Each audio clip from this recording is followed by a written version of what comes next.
There you sit, at 10 years old, soiled knees and a budding soul, glued to a screen, flashings of yellow, red, blue, orange, and green. Mommy placed you there. She placed you in front of the screen so that you could be distracted and hopefully believe, because she knew that the moment you entered this earth, you were diagnosed with humanity, a mortal sanity. Your spirit was destined, or is it doomed, to bleed and bleed, searching for that hope tree, searching for that faith seed, but hope died.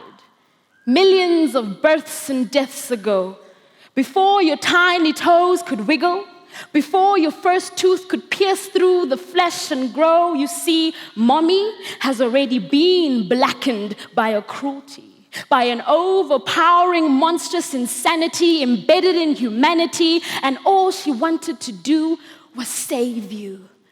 So she, together with the world's greatest minds, conceptualized and designed, began to brew pots of dreams, stirring in desire and belief. They threw in sprinkles of strength and security and left it to solidify into an ideal. Now, dressed in spandex, a masked vigilante, given a secret identity, branded and braided onto its chest an S. They chiseled and carved every curve, sharpened its armor, ready to serve.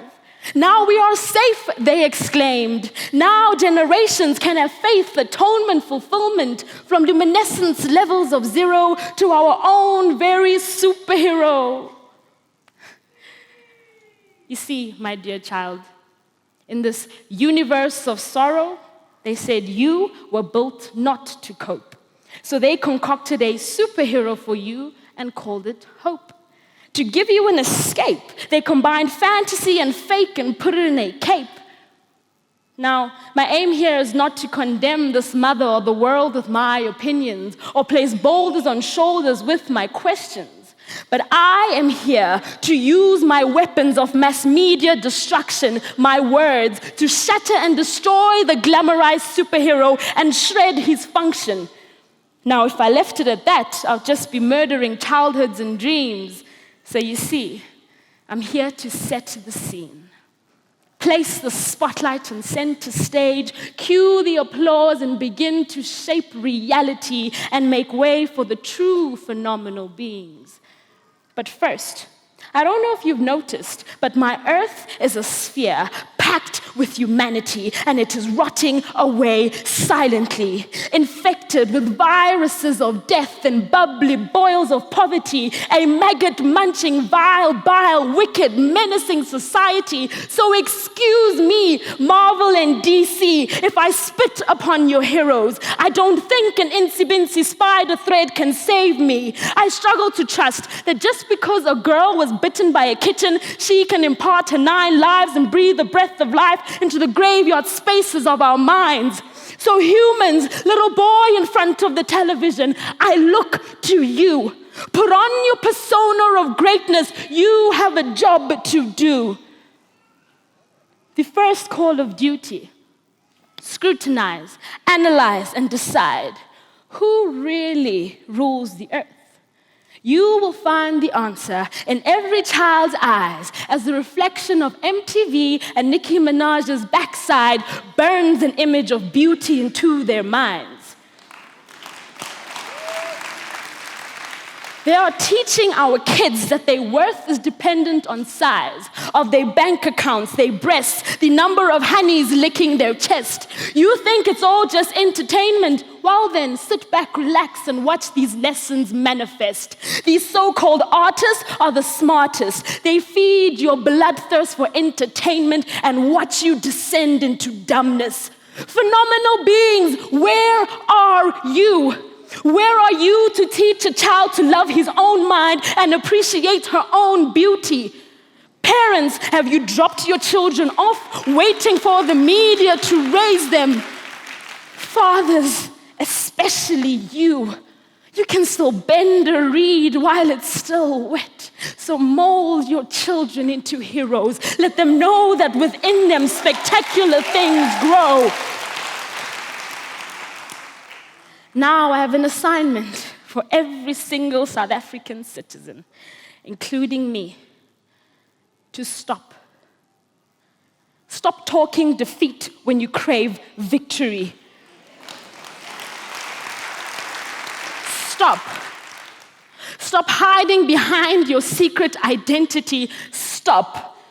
Stop searching. Stop waiting. Stop expecting a hero.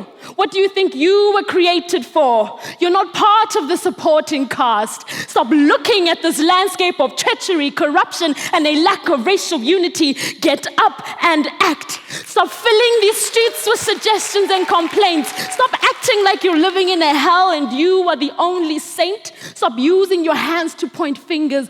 Put them in the ground. Get to work. Work, toil, feed the soil. And to those of you who are struggling financially, politically, you are the strongest and toughest heroes out there. So stop feeding your belly with an attitude of entitlement. What you need to do is hunger for success until it hurts. Let that pain drive you towards greatness and gain. Your household is equipped with all these superpowers you need. Your brain, your heart, open them up. That's where prosperity starts. And to the affluent, those of you who go to bed fed, rest in your educated minds. Don't think your call to justice has been covered in silence. The life of a true hero will make you wish you were poor. For the more you receive, the more you must give. The more you make, the more of your time others should take. The greater you are, the more responsibility. So pick up the bricks of this country. Stop plodding and start building. And lastly, to my utter complete disappointment and demise, amongst the youth, the heroines' heroes are the most difficult to find. Lately, the word young is synonymous to compromise. Where there's good grades for a good high, true love for those female thirst-trap thighs, where there's honesty and integrity in order to look, taste, and feel like a celebrity. Your soul is dying every day to live. You engrave veins on your skin to remind yourself of the scarlet juice running within. But my boy, my girl, mama birthed a heroine and a hero. You are a spectacular creation. Your shoulders were meant to carry nations. So be phenomenal before you pick up the pen and begin writing. For history must be lived before you make it to the pages. So crack open your rib cages, free your lungs, consume hope, breathe in the spectacular supernatural matter that exudes from your bones. Be a hero. So humans, little boy in front of the television, adults and youths, I look to you. I am waiting for you. I'm not dressed in red and blue, but I am authentic and true. I am a heroine. Will you respond to the call? Will you be a bearer of hope and truth? I am Puno, the heroine. Who are you?